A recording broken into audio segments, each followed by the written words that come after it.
날씨가 많이 추워졌습니다. 그렇죠? 예. 네, 겨울에 춥지가 않으니까는 교회 모기가 계속 다니더라고요.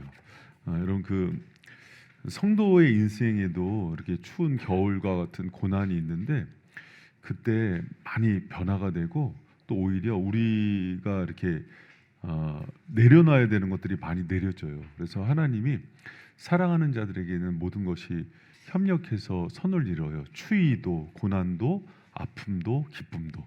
여러분 그 하나님 믿음으로 끝까지 신앙의 경지에 완주하길 축원합니다.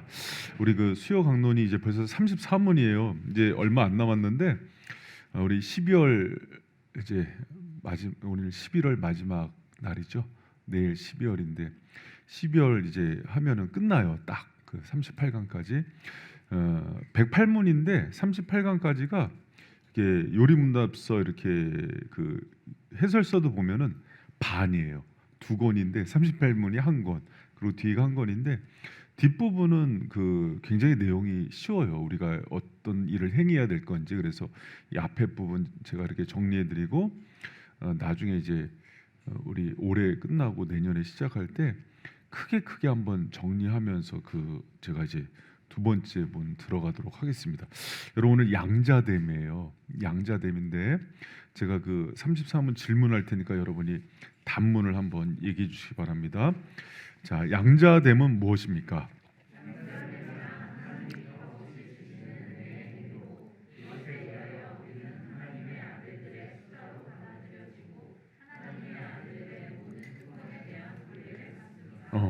여러분 그 칭의와 성화에 대한 얘기는 많이 듣는데 그 양자됨, 입양에 대한 얘기는 많이 못 듣거든요. 근데 이제 우리가 그 구원하면은 제가 이제 얘기한 요 그 9가지를 다 기억하고 있어야 돼요. 그래서 소중해, 미친 양, 성견, 영. 그래서 9가지인데 이게 성도가 처음에 하나님이 부르셔서 거듭나고 회심하고 의롭다 하고 또 양자되고 성화가 되고 또 성도의 견인 가운데 영화의 단계에 이르기까지 모든 것들을 하나님 다 이루어 주신다는 게 구원인 거예요. 그래서 요 내용이 이렇게 그 탄탄해지면은 하나님이 우리 안에 하시는 일들에 대해서 놀라게 되거든요. 십자가의 대속의 은혜로 의롭게 되잖아요. 근데 의롭게 돼서 너 의로워져, 그게 목적이 아니라 의롭게 하셔서 하고 싶은 진짜 일이 있었어요. 그게 뭐냐면 아들 삼고 싶은 거예요. 자녀 삼고 싶은 거예요. 그래서 입양이란 게 바로 그런 거예요. 죄가 있는 채로는 하나님께서 자신의 백성을 삼질 못해요. 거룩하신 분이기 때문에. 그래서 그 죄를 다 죄값을 지불하시고 희생하시고 나서 우리를 양자로 삼아 주시는 거예요. 여러분 제가 그 되게 친한 목사님이 있는데 아들이 둘인데 큰 아들은 되게 괜찮아요. 그래서 지금 의대 가서 지금 그 의사가 됐어요.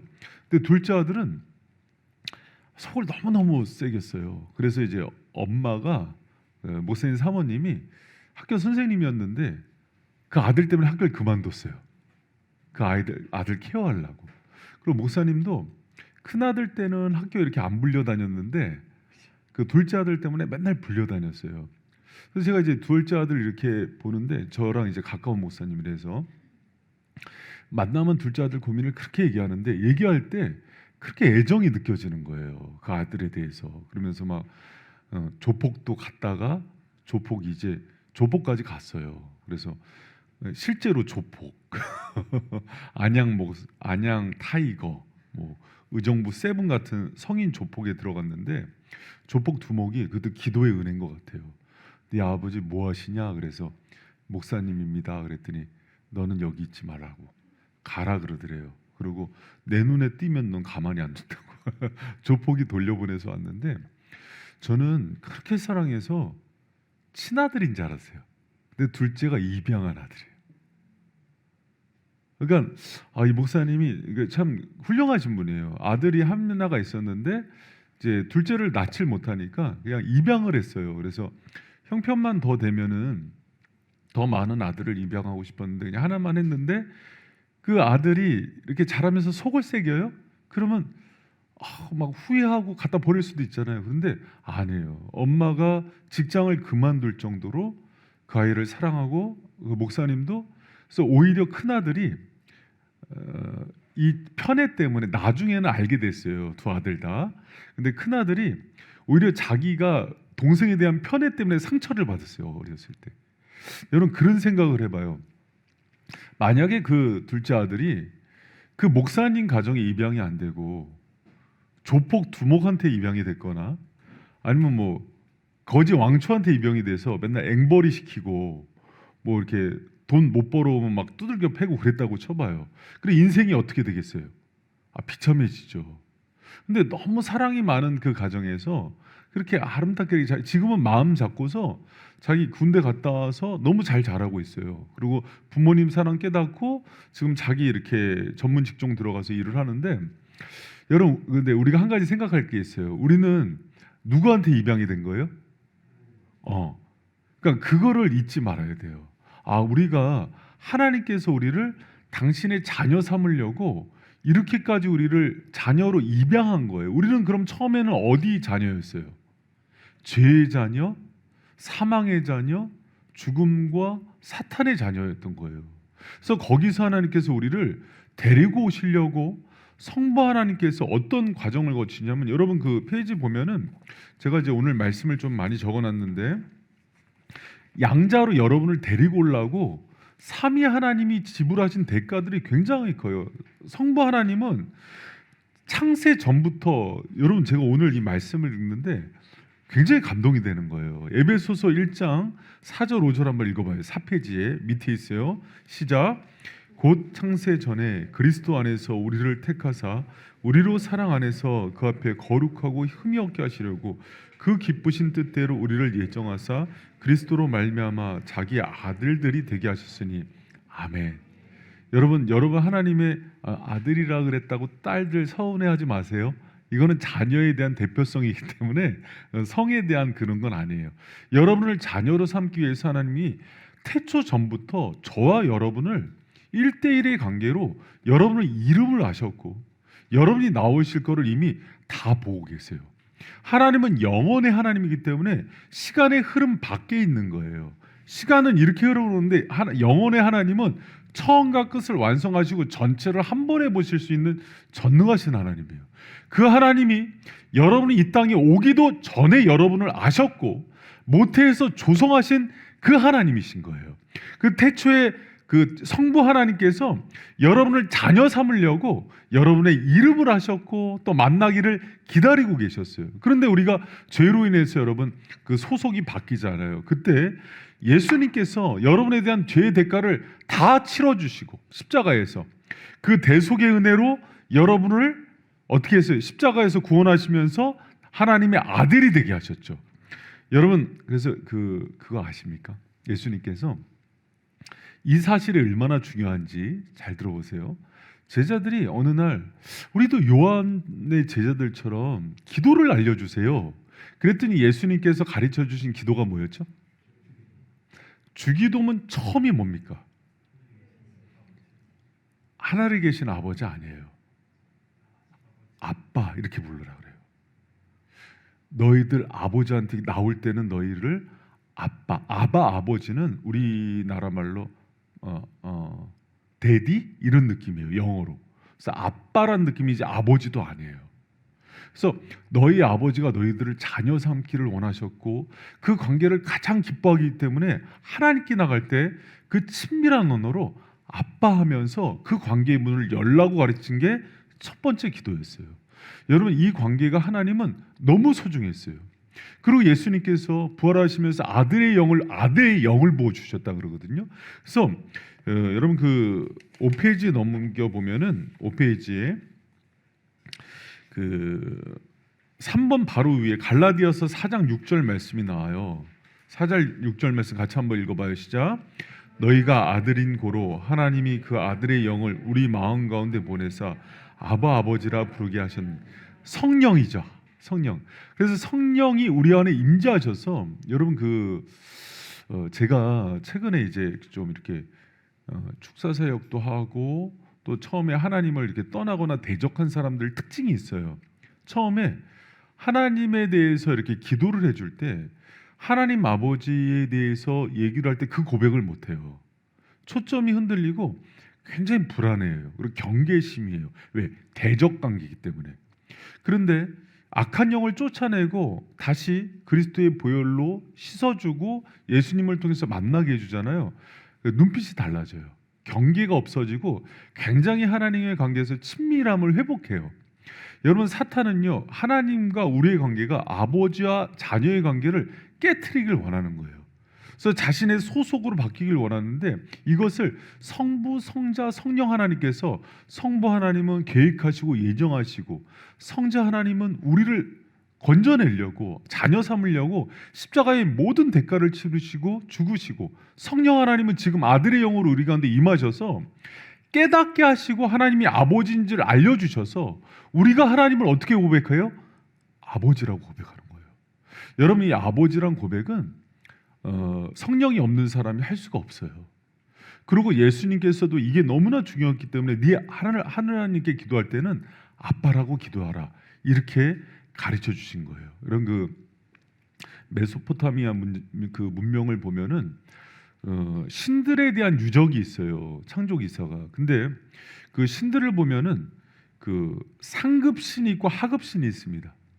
상급신이 하급신한테 막 고역과 막 노동을 막 시키니까는 하급신들이 너무 힘들다고 우리 고만 좀 부려먹으라고 그러면서 만든 게 인간이에요. 근데 이게 메소포타미아 문명뿐만 아니라 모든 문화 속에 나온 신들의 존재는 뭐냐면 자신들이 군림하고 인간을 수종들게 하는 관계지, 신이 인간과 부모와 자녀 관계 또 사랑의 관계로 맺어지는 거는 거의 없어요. 전무예요.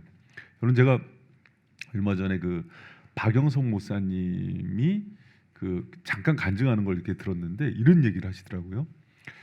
어떤 철학자가 예수님을 믿게 된 동기를 얘기하더래요. 처음에 그 왜 안 믿었냐 그랬더니 신은 권력자여야 된다. 최고의 권력을 가진 신이 인간을 수직적으로 누르고 명령해서 다스려야 되는데, 기독교의 신은 십자가에서 죽고 자기 자녀를 살리려고 조롱받고 그래 연약하게 죽으면서 나를 믿어라, 내가 너희를 자녀 삼고 살리려고 왔다 그러는데, 이거는 둘 중에 하나래요. 그 철학자가 얘기할 때, 인문학에서 올 때는 이거는 미치광이거나 진짜 신이거나. 그래서 처음에는 자기가 안 믿었던 이유는 미치광이다, 기독교는 허위다. 근데 어느 순간인가 모든 신들하고 전혀 다른 신이 하나 났는데 그게 진짜인데, 자기 자녀를 위해서 죽는 참신은 완전한 사랑이라는 걸 깨닫고 돌아서게 돼요. 여러분, 우리가 믿는 하나님이 그런 분이에요.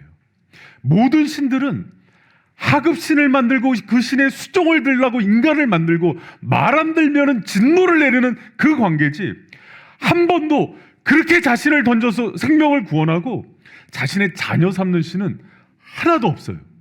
유일하게 하나님 아버지만 예수 그리스도를 통해서 저와 여러분을 그분의 자녀로 삼는 거예요.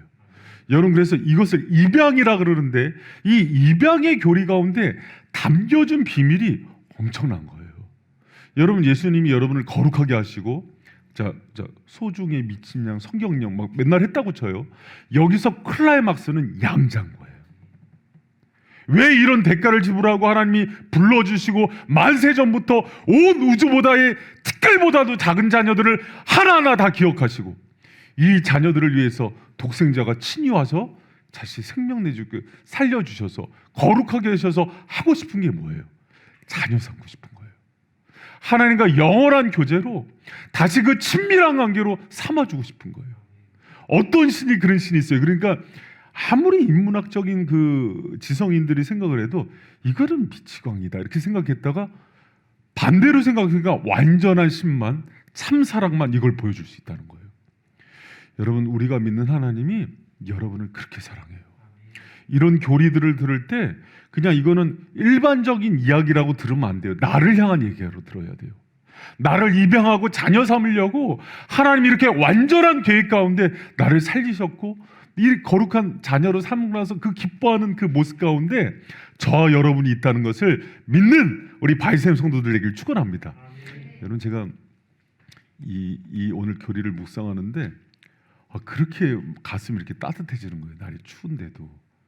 그러면서 막 여러 가지 힘든 이야기들도 있는데 그 안에서 우리 하나님이 나의 아버지시구나.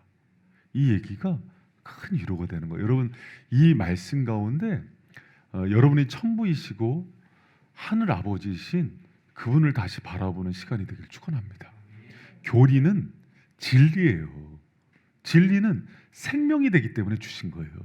근데 이게 뭐 신학생들 그냥 뭐 공부하거나 아니면 우리가 이걸 세례 받으려고 외우거나 그러면 안 돼요.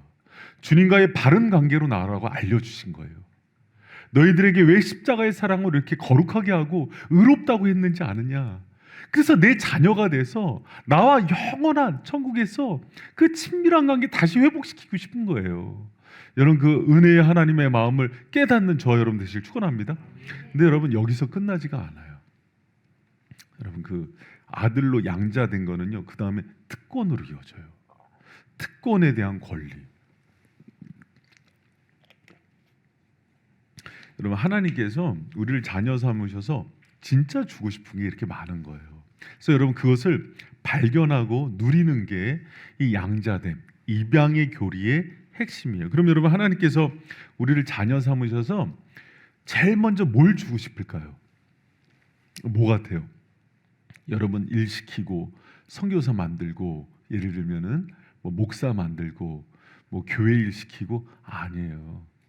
주님이 제일 원하는 것은 친밀한 관계예요. 하나님, 여러분 이렇게 생각해 보면 돼요.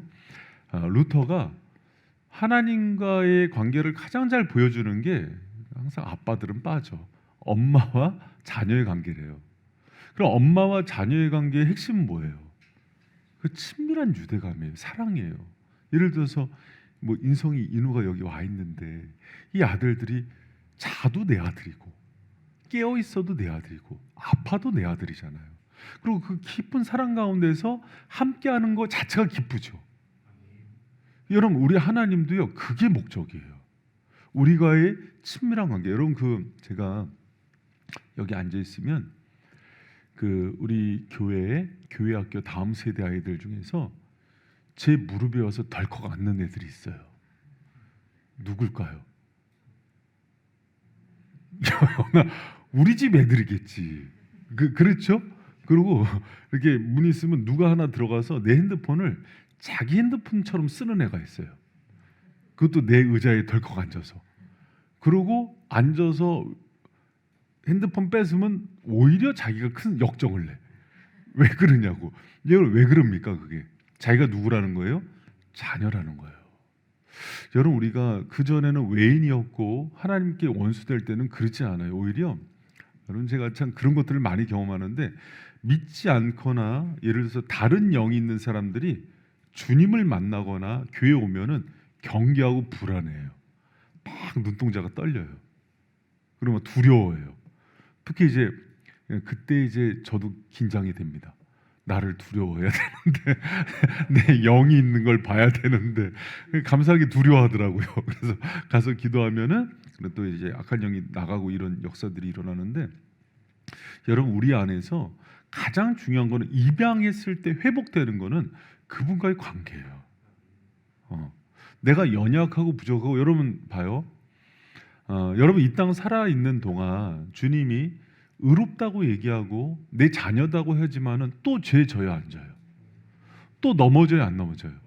그런데도 불구하고 양자의 영을 받으면은, 입양이 되면 담대하게 하나님을 찾아요. 그게 달라져요.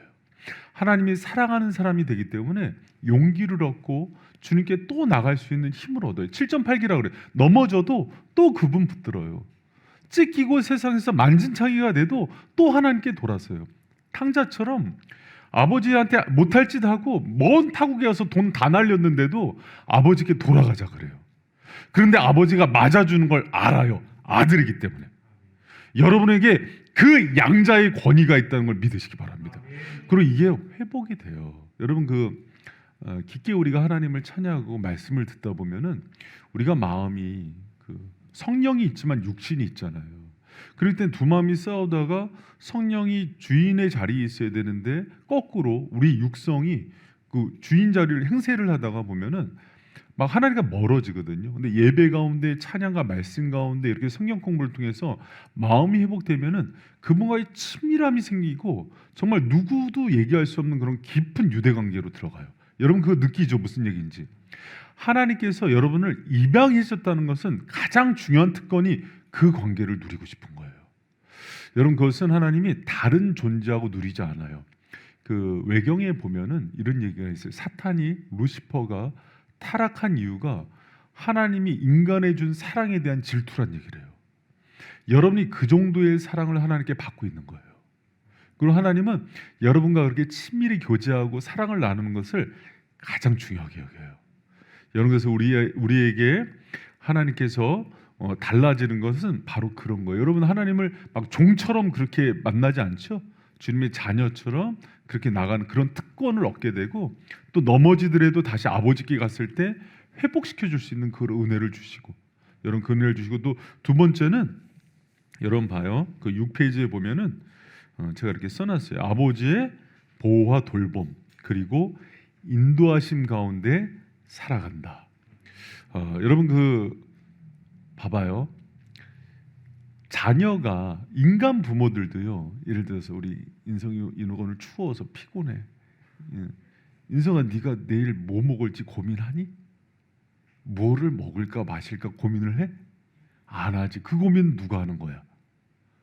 아빠라 그래. 엄마 아빠가 무엇을 먹을까 마실까를 어디 살지는 누가 고민하는 거예요? 엄마 아빠가 하는 거예요. 우리 인성이가 예를 들어서 이누한테 이누야 우리 내일 날도 추운데 뭘 먹어야 되느냐. 지금 내년도 2023년도 경기가 지금 최고로 지금 악화된다 그런데 IMF보다 힘들다 그런다. 우리가 이럴 때가 아니다. 학교는 무슨 학교냐. 우리 가서 돈 벌러 가자. 그러면은 이 얘기를 엄마 아빠가 들으면 뭐라 그러겠어요? 쓸데없는 짓 하면 공부나 해! 하고 한테 맞는 거잖아요. 여러분 이 얘기가 어떻게 나오면 마태복음 6장 31절 32절에 이 얘기가 나와요. 요 관점으로 읽어보면 금방 이해가 돼요. 여러분 봐요. 6페이지. 그러므로 염려하여 같이 읽어봐요. 시작. 그러므로 염려하여 이르기를 무엇을 먹을까 무엇을 마실까 무엇을 입을까 하지 말라. 이는 다 이방인들이 구하는 것이라.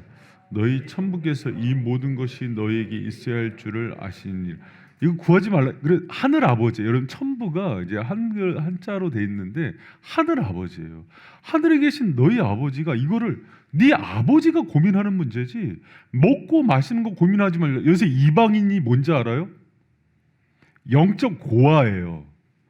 그럼 여러분은 하나님의 자녀인 거예요. 그래서 하나님의 자녀의 반대 개념을 이방인으로 얘기해요. 너희는 하나님의 아버지가 아니냐. 그렇다면 이 땅에 있는 것은 누가 걱정하는 거라고요? 아버지가 걱정하는 거예요.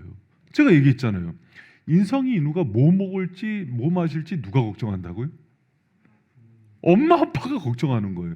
물론 사람 중에도 여러분 인면수심 그러니까 정말 이 금수 같은 부모도 있어요. 그래서 어렸을 때 아이들을 보험금 달라고 손가락 자르는 부모 그런 부모 말고 정말 조금이라도 하나님의 심성이 있는 그런 부모라면은 그렇게 애들한테 하지 않는다고요. 어린아이한테 연하 같은 애한테 네가 가서 껌을 팔아서 돈을 벌어와라.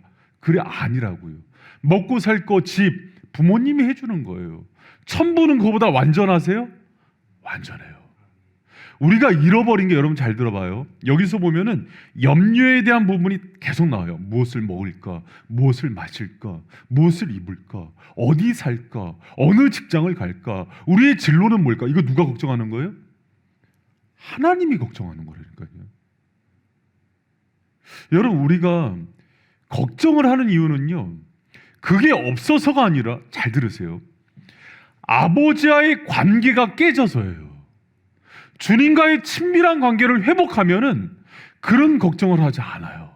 그럼 오히려 뭘 걱정해요? 그 다음에 나오는 게 뭐를 구하라 그래요? 그 나라와 그의 의를 구하라 그러죠. 여러분 여기서 봐요. 그 나라와 그의 의를요. 아버지와 자녀 입양 관계로 설명하면 어떻게 되냐면 그런 거 걱정하지 말고 차라리 하나님이 내 인생에서 얼마나 좋은 아버지인지 그거를 전하고 다녀라. 그분이 내 인생에서 행하신 일들, 예수 그리스도가 우리를 위해서 어떤 희생을 치러서 구원하셨는지 그 복음을 전하고 하나님 나라를 확장하는 일에 힘을 써라. 그럼 하나님께서 너희를 위해서 이 모든 것을 더해 주실 거야. 이게 복음이거든요. 근데 여러분, 우리가 이 순서 잘 못 지켜요. 왜? 우리는 육성이 있어서, 여러분 봐요. 사탄이 선악과를 따먹게 하면서 제일 깨트린 게 뭐냐면 하나님으로부터의 관계를 단절시킨다고요. 그게 죽음이라고요. 그러면 하나님이 이 구원의 서정 9가지를 통해서 뭘 회복시키냐면 다시 끊어진 관계를 끌어오르거든요. 근데 우리는 이 땅 가운데 살면서 여전히 죄가 남아있기 때문에 완전히 회복이 안 되고 끊어졌다 붙었다 붙었다 끊어졌다를 반복해요. 이게 밀착 관계가 강해지면은 세상이 어떠한지와 상관없이 풍당도 걸어가는 담대함이 생겨요. 믿음이라 그래요. 그런데 그 관계가 끊어지고 여전히 죄성 가운데서 내가 육신의 일을 도모하다 보면은 불안과 염려, 똑같이 이방인들처럼 무엇을 먹을까 마실까를 고민하면서 살아요. 여러분 그러지 않겠어요? 그거를 가르치는 게 성경이에요. 여러분 그래서 이제 목회자들은 뭘 하는 거냐면, 잘 들어보세요. 고개를 들어요. 그리고 오늘 날도 춥고 교회는 따뜻하니 이제 잠이 솔솔 오나. 자 봐요. 목회자는 뭘 하는 거냐면, 원래 레위 지파들은 뭐 분깃이 없어요. 땅에 아무것도 못 갖게 만들어요. 그리고 뭐만 갖게 만드냐면 하나님을 분깃으로 삼아요. 그런데 하나님만 분깃으로 살았는데 사라지는 걸 보여주는 거예요. 뭐 연금도 안 들고 보험도 안 들고 뭐 적금도 없고 지금 내년에 뭐 어떻게 살아야 될지 대안도 없는데 그날의 일을 하나님께 맡기며 사는 거예요.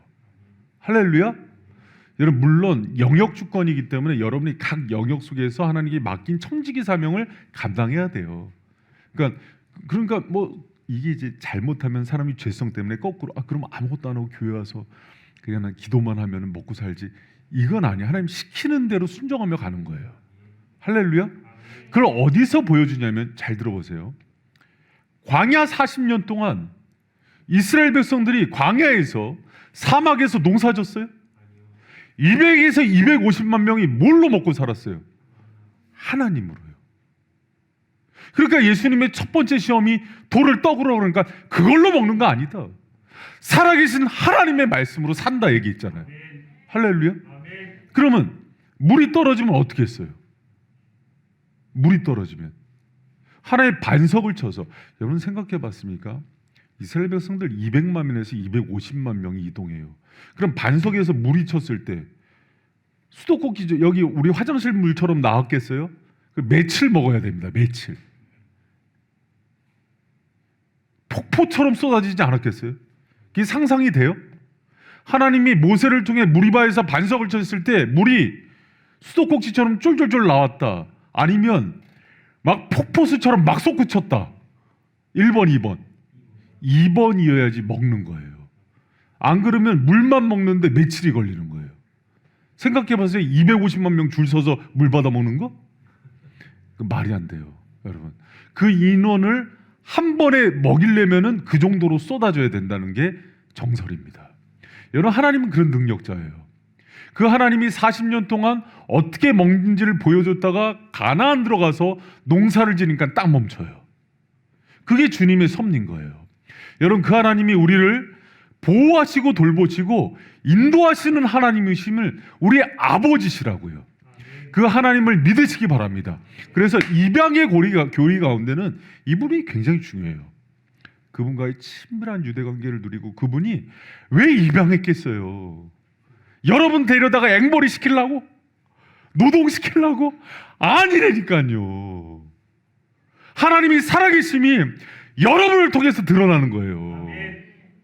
어떻게 이 시대 가운데도 하나님이 인도하시고 돌보시는가, 먹이시고 입히시는가, 그걸 보여주고 싶은 거라고요. 여러분 그 하나님 믿으시기 바랍니다. 하나님이 살아계시고, 왜 성경을 옛날 얘기로만 믿으세요?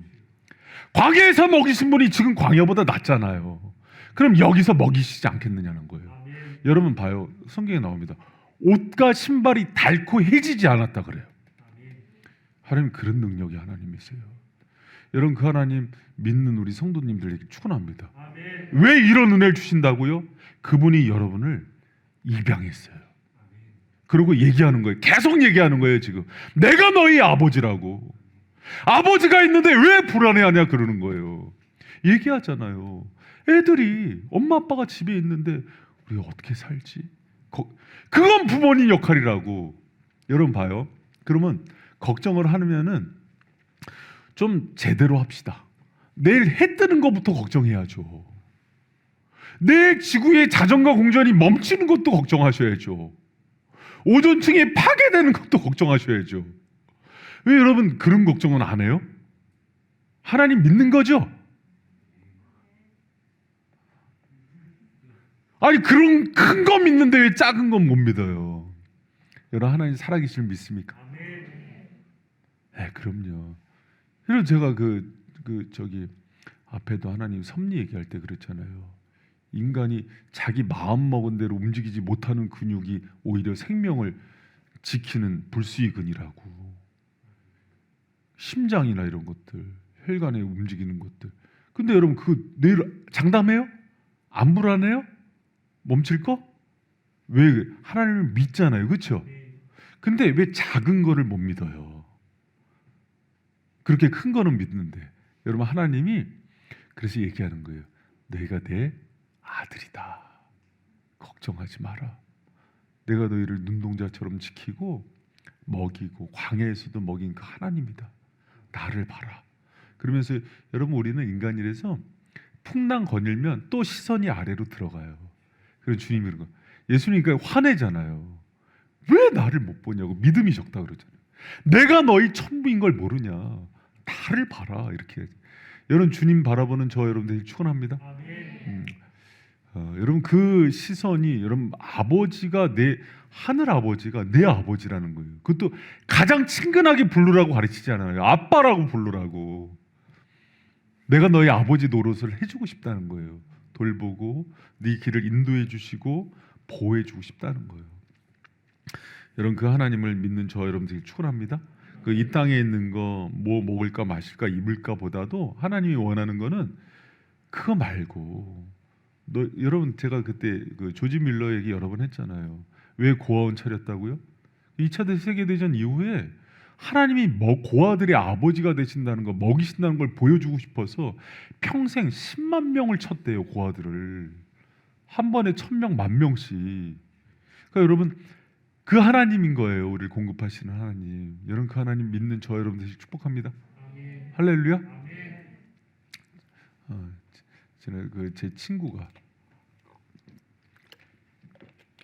친구 목사가 요새 여러분 그거 알아요? 요새 그 한국 교회가 코로나 지나면서 제가 이제 요새는 체감을 해요. 어느 정도로 체감을 하냐면 잘 고개를 들어요. 그리고 어느 정도냐면 그 한국 교회가 무너지는 속도가 우리 뭐 코로나 끝나고 대학생 뭐 복음화율 뭐 1.7% 떨어졌다 그랬잖아요. 100명 중에 1명이 교회 다닌다는 거예요. 그 정도로 여러분 지금 희박합니다. 너무 청년들이 너무 귀해요. 그리고 어떤 문제가 생겼냐면 최근에는 신학교들이 막 무너지기 시작해요. 지금 입학 정원들이 계속 미달이 되고 지방 학교 뭐 오늘도 신문에 보니까 학생들 떠난다고 계속 취업이 안 되니까 그래서 계속해서 이제 그 도미노처럼 무너지는데 벚꽃 엔딩이라 그러더라고요. 벚꽃 피는 순서대로 학교가 무너진다고. 먼저 피는 데가 먼저 무너지기 시작하면서 이렇게 수도권으로 들어오는데 사역자들을 못 뽑아요. 사역자들이 없어서. 지방은 더 극심하고. 그러니까 청년들은 없어져서 급격히 고령화가 돼서 최근에 더 급격히 고령화가 돼서 그 친구가 우리 교회 장로님은 연세들이 젊으셔. 그래서 저는 진짜 젊은 줄 알았어요. 원래 40부터 뽑을 수가 있거든요. 60대 중반이 다 넘으셨더만.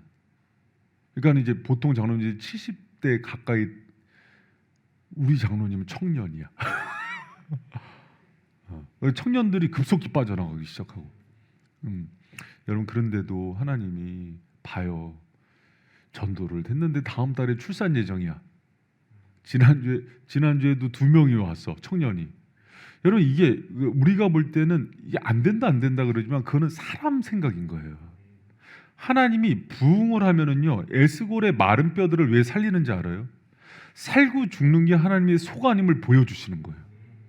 묻잖아요. 인자야, 이 뼈들이 살겠느냐? 여러분 하나님이 하시면 되는 거예요.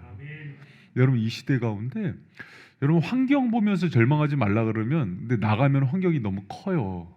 너무 어려워요. 만만치가 않아요. 저도 신문 막 보다 보면 근심이 영이 확 내려와. 내년도 어떡하냐 말. 여러분 그러지 말아요. 그거보다 더 힘들고 어려울 때도 하나님께서 살리시는 거예요. 그분의 방향 가운데, 진리 가운데, 예수 생명 가운데 갈 때 그분이 아버지가 되셔서 친밀하게 여러분을 안고 구원하시는 하나님이심을 믿으시기 바랍니다. 그 하나님이 그걸 보여주고 싶어 하세요.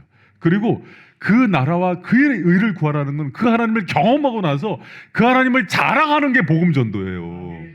경험을 했어야 자랑을 하지. 여러분 다니엘과 세 친구가 얼마나 할 말이 많았겠어요. 평생 불못불에서 살아봤어. 용광로에서 걸어봤냔 말이에요. 사자가 나한테 애완 고양이가 된 걸 경험해봤냔 말이에요. 여러분 그거는 우리에게 놀라운 일들이지만 이 시대에도 사신 하나님이 저와 여러분의 아버지가 되셔서 여러분의 직장과 가정 가운데 충분히 인도해 주실 줄 믿습니다. 아멘. 할렐루야. 최근에도 이제 그러니까 정말 이렇게 제가 상담을 하다 보면 어제도 상담을 하는데 너무 눈물이 나는 거예요. 그 한 사람의 인생이 너무 가슴이 아픈 거예요. 근데 여러분 하나님이 그렇게 강도 만나고 막달라 마리아처럼 7 귀신 들리고 사람들한테 7 귀신 들렸다가 참기였어요. 그런 사람 인생도 예수님이 다시 회복하는 걸 믿으시기 바랍니다. 아멘. 아버지신 거예요. 아멘. 잃어버린 게 돈이 아니에요.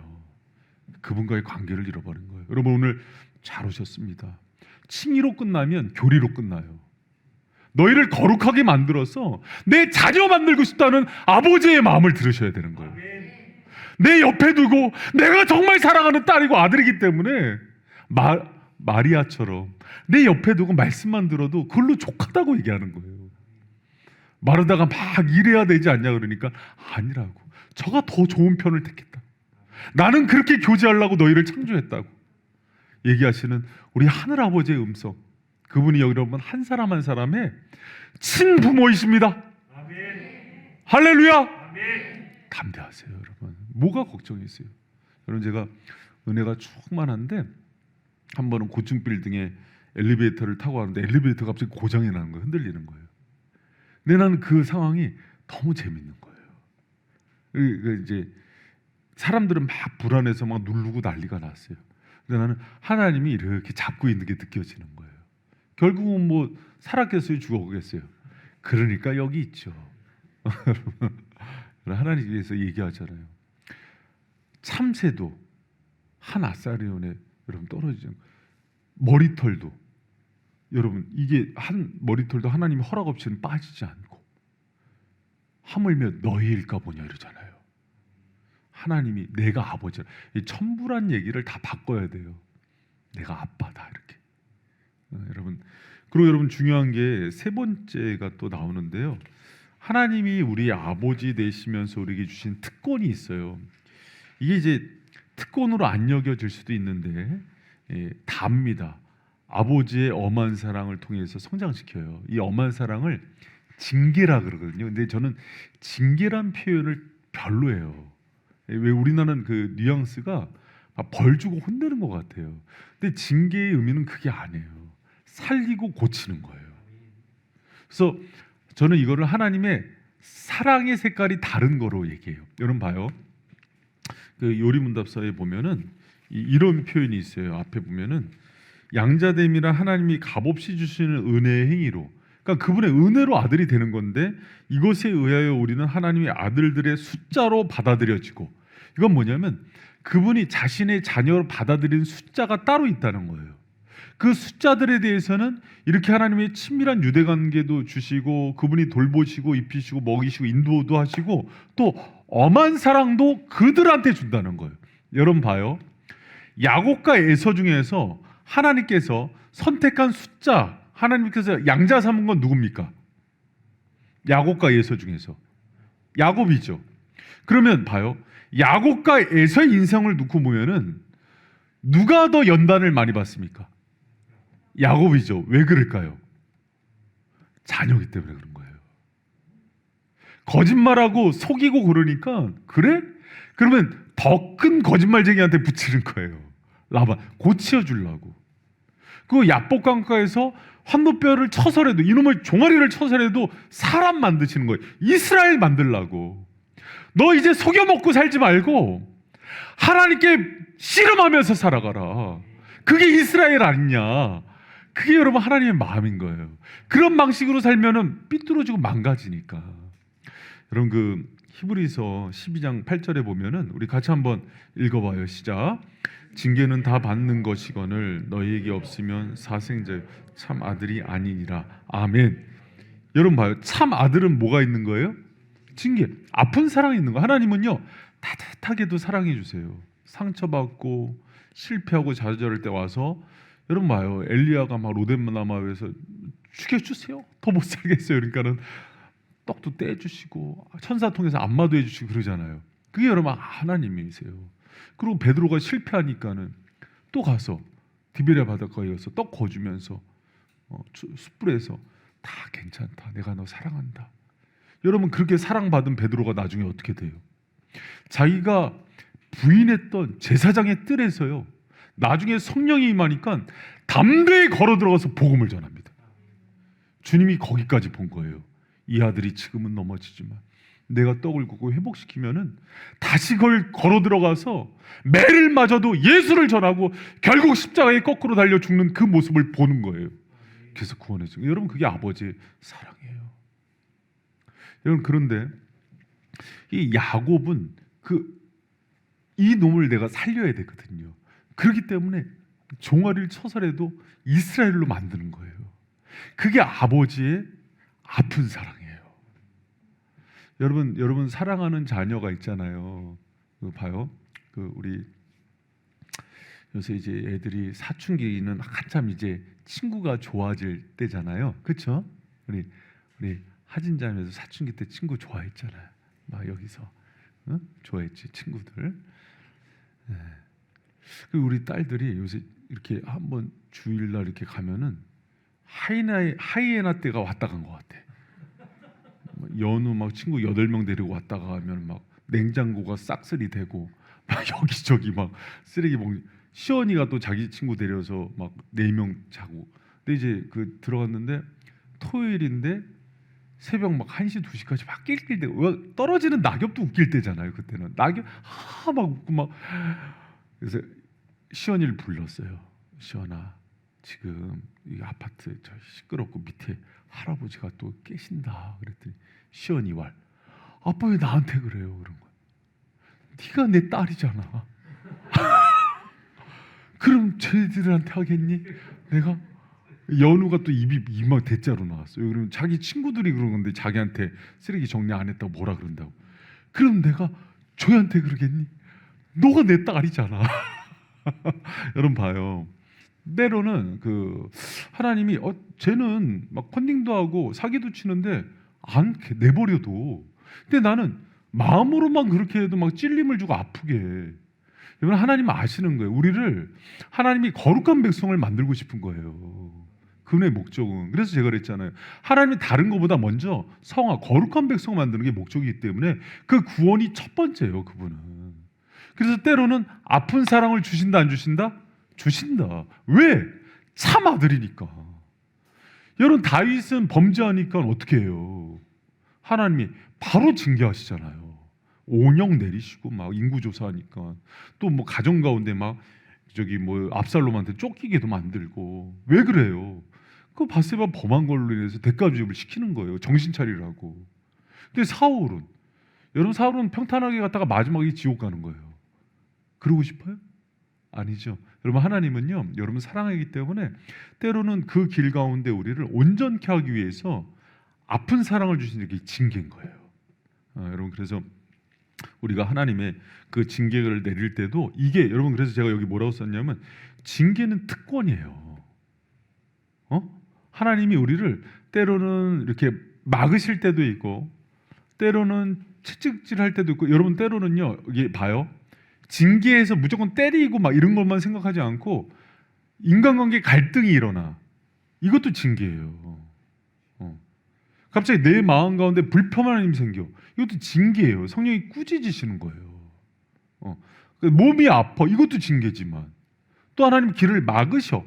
다 징계예요. 이게 하나님이 우리를 의의 길로 인도하시기 위한 천부 하나님의 사랑인 거예요. 그러나 하나님도 아시죠? 그렇게 했을 때 어린 자녀들이 느낄 때는 어떻게 느껴요? 아픔으로 느낀다는 걸 아셔요. 그래서 하나님이 눈물을 흘리면서 채찍을 댄다 그랬어요. 왜? 우리를 고치기 위해서. 여러분 오늘도 제가 이제 최근에 그 상담한 거는 그것 때문에 오랫동안 하나님의 등을 돌린 거야. 근데 제가 이제 그게 어떤 사랑인지 해석해 줬더니 이해가 됐어. 관계가 풀렸어. 너무 감사하더라고요. 하나님하고 이게 엇걸려서 수년 동안 교회를 안 나온 거야. 이게 왜 하나님은 사랑을 줬는데 우리가 왜곡된 시선이 있다 보니까 그거를 삐진 거야. 그래서 그러니까 이제 종을 통해서 알려줘요. 그게 아니라 하나님이 이런 마음이었다. 그리고 이제 기도해 주니까 그렇게 울더라고요. 그래서 이제 그렇게 확 회복시킬 때는 확 회복이 돼요. 여러분 하나님의 엄한 사랑이 지금 있는 분들은 그 잘 받아내요. 그러면 굉장히 성장을 합니다. 그리고 하나님께서 더 큰 사랑을 주세요. 그 다음에 더 큰 사랑을 주세요. 여러분 그리고 그 엄한 사랑을 줄 때는 하나님이 잘못한 거예요? 내가 잘못한 거예요? 내가 잘못한 거예요. 여러분 그래서 그걸 돌이켜야 되는데 우리는 어린아이들처럼 욕심 때문에 그걸 꼭 붙들고 안 놔요. 그러니까 아픈 거예요. 여러분 그러지 말고 하나님 믿고 딱 손을 펴요. 그럼 하나님께서 이제 은혜 주시고 회복시킵니다. 그리고 여러분 마지막으로 아버지의 기업을 상속받게 해요. 여러분 그 하나님이 자녀로 입양하는 것 중에 제일 좋은 거는 이 땅 가운데 살면서도 은혜를 주시고 복을 주시지만 우리가 여러분 하늘나라 갔을 때 하나님께서 하나님의 기업들 영생도 주시고 그 모든 것들을 통치하고 다스리는 것들을 자녀와 함께 하기를 원하시는 거예요. 여러분 그 로마의 초대 왕인 아우구스투스가 1대 왕이거든요. 근데 2대 왕이 티베리우스예요. 근데 둘 다 공통점이 있습니다. 입양했어요. 입양된 사람들이에요. 여러분 그러면은 아우구스투스가 티베리우스를 45세 입양했거든요. 왜 입양했을까요?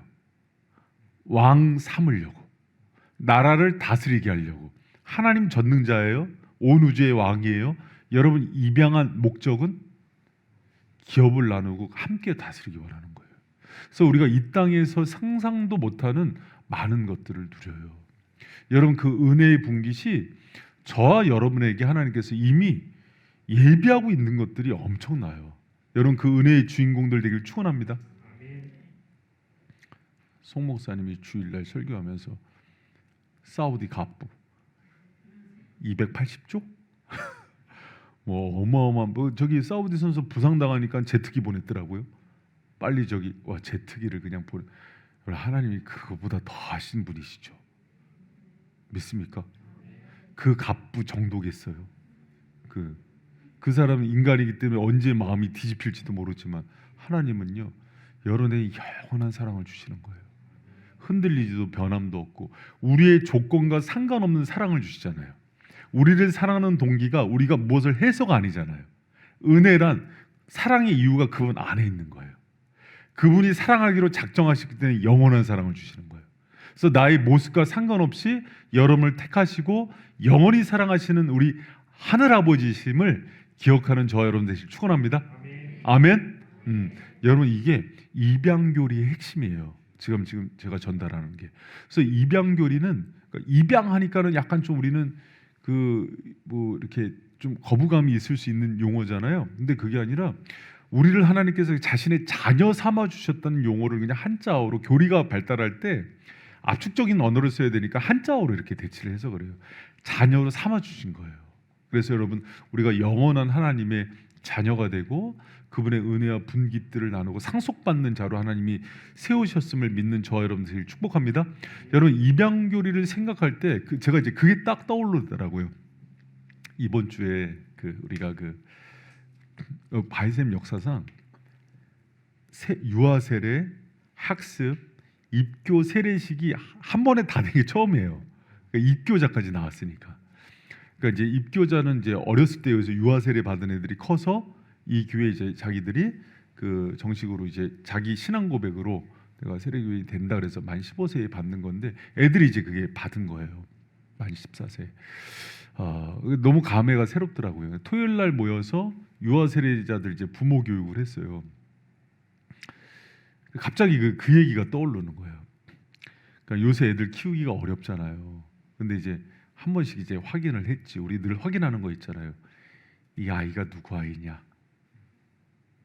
이 아이가 누구 아이냐? 그랬더니 처음에는 무슨 얘기가 이렇게 해요. 그래서 하나님 아들입니다. 그러니까 말로만 그러지 말고 진짜로. 하나님 진짜 하나님 아들입니까? 그랬더니 이제 아멘 고백을. 그것이 고백이 된 사람들이 하나님께 이 아이들을 내가 드리고 주님의 방법으로 양육할 걸 결단하는 게 유아 세례거든요. 그러면서 이게 그 뒤에 그런 얘기를 했죠. 세상은 잘 들어봐요. 그럼 이 아이가 유아 세례를 받는 순간 입적이 주님의 아들이 된다. 입양되는 거다. 근데 세상은 지금도 그런 얘기 많이 해요. 왜 20, 30대가 애를 안 낳냐 그랬더니 금수저, 은수저, 흙수저 얘기해요.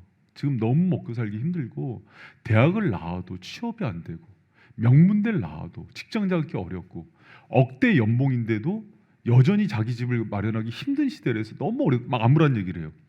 그래서 제가 얘기를 했죠. 여러분은 금수저냐 은수저냐 흙수저냐. 그래서 따라해봐라. 신수저.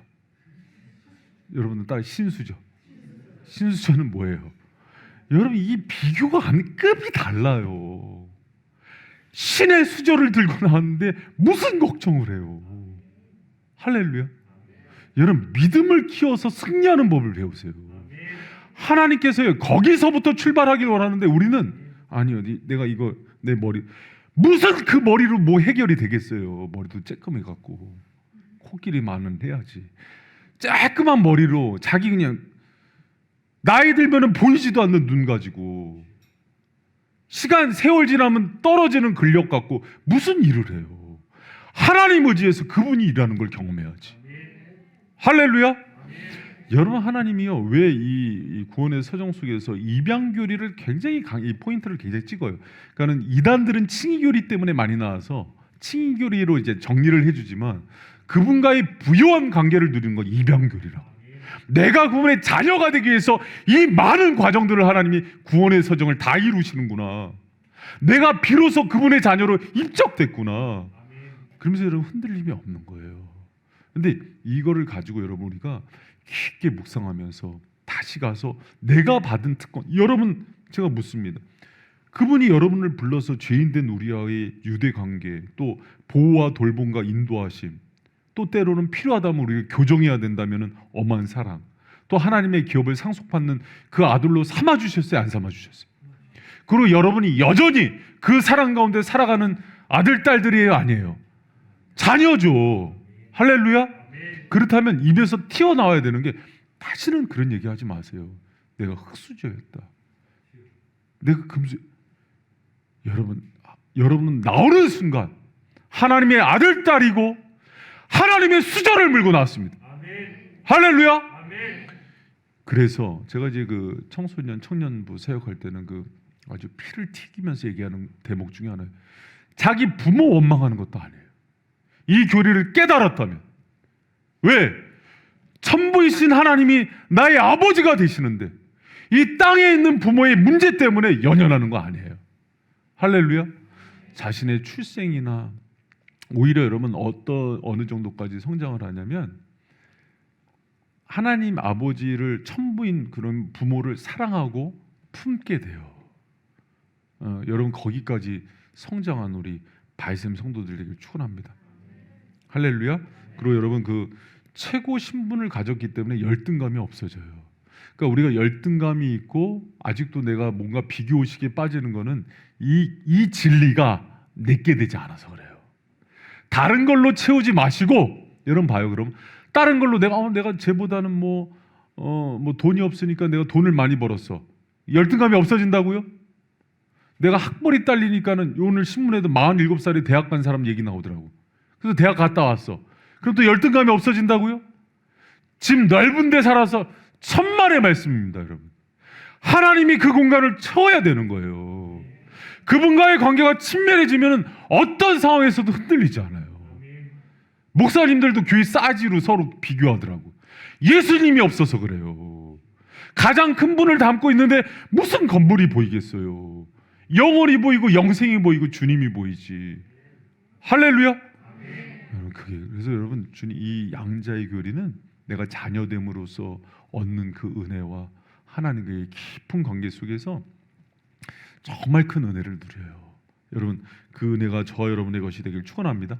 그리고 여러분 두 번째 중요한 것 또 하나 있어요. 적용하면서 할 때. 그렇다면 예수님이 얘기하는 거예요. 마태복음 12장 46절에서 막 복음을 전하고 있으니까는 예수님의 그 육신의 형제들이 와요. 그러면서 그러니까 거기 주위에 있는 사람들이, 제자들이 예수님의 형제들이 왔다. 그러니까 누가 내 형제고 자매냐? 하나님의 뜻대로 행하는 자라야 내 형제고 자매가 아니냐. 그래서 그 가족 관계를 다시 묶어요. 하나님께서 불러주신 사람들이 형제가 되는 거예요. 그래서 여러분하고 저하고는 그래서 뭐가 되는 거예요? 형제자매가 되는 거예요. 가족 공동체가 되는 거예요. 그래서 내 하나님 아버지를 같이 섬기는 사람이, 그래서 뭘 느끼냐면 그러니까 혈육의 형제 자매와 부모보다도 믿지 않는 더 가까운 걸 느끼는 거예요. 예. 거기서 이제 그 친밀감, 영적인 친밀감이 생기기 때문에 저 여러분이 그런 은혜를 누렸으면 좋겠습니다. 그래서 지체의 아픔을 위해서 함께 울어주고 함께 아파주는 사람이 되고요. 이제 또 한 가지 생각할 게 있어요. 여러분 우리나라가 그 입양 수출 1위 이렇게 얘기되잖아요. 참 부끄러운 얘기잖아요. 그 기독교적인 가치관이 있는 선진국들은 입양을 하더라도 장애우들을 먼저 입양을 하는데 우리나라 사람 예쁜 애들 막 입양하고 키우면은 막 해외로 수출해서 입양 수출국이라는 오명을 썼잖아요. 제가 이제 유튜브 채널에서 잠깐 봤는데 그 화란으로 입양이 됐는데 어렸을 때 소아 성애자한테 입양이 된 거예요. 그러니까 그 나랑 나이가 동갑이더라고요. 근데 그 여자가 막 오열을 하면서 울더라고요. 왜 나를 버렸냐고. 그리고 입양 브로커들이 있어요. 그런 아이들을 돈 주고, 그럼 결국 걔는 평생을 성노래가 된 거잖아요. 너무 가슴이 아프더라고요. 여러분 우리가 만약에 할 수 있다면 때로는 하나님이 그런 자녀들, 사람들을 입양해주고 또 우리가 키워주는 그런 은혜가 있었으면 좋겠어요. 그래서 때로는 여러분 다 출산할 수 있지는 않아요. 그럴 때는 하나님이 입양하길 원하시는지 기도해 볼 필요는 있어요. 그리고 저도 이제 사실 마음에 좀 집만 크면은, 좀 연하 크면은 하나 더 입양을, 이제는 안 되고 입양을 해야 될 것 같아요. 그래서 입양을 할까 이제 했더니 아내도 그런 마음이 있었거든요. 근데 그 조건이 까다롭더라고. 재산도 보고 이렇게 경제 능력도 보고 그러더라고요. 그래서 그런 마음이 있어요. 그런데 여러분 우리가 그 하나님이 구약에서 하나님이 스스로를 명칭할 때 고아들의 아버지라는 얘기를 씁니다. 그리고 고아와 가부들을 어떻게 대하는지를 보고 심판을 결정해요, 하나님. 그러니까 그렇게 중요한 문제고, 하나님의 마음을 가진 사람들, 또 우리가 죄인이었고 버려짐을 당했다가 하나님의 자녀로 입양한 사람들이 실질적으로 이 땅 가운데 살아갈 때 어떻게 살지도 고민하면서 그게 살아가는 저와 여러분 되시길 축원합니다. 여러분 그래서 칭의와 성화 교리 사이에 양자됨의 교리가 있는 거예요. 근데 이 입양의 교리는 너무 중요하고 우리가 하나님과의 친밀한 관계로 들어가는 것들을 깊게 묵상하게 하는 교리예요. 그래서 여러분 오늘 날도 춥고 또 뭐 내년도 경제적인 전망도 막 힘들고 집값이 막 엄청나게 떨어지더라고요. 지금 난리가 났더라고요 보니까. 그래서 그런 여러 가지 좀 뭐 그런 전망을 보면서 사는 게 아니라 우리는 하나님 바라보면서 계획을 짜는 거예요. 할렐루야. 그러면서 주님 안에서 내가 주님의 참된 자녀고 하늘 아버지께서 원하는 방향대로 인생을 계획하고 나갈 때 이런 그분이 돌보심과 보호하심이 어떤 것인지 경험해서 열방 가운데 여러분이 좀 자랑하면서 사는 그 나라와 그의 의를 선전하는 자들이 되길 축원합니다. 할렐루야.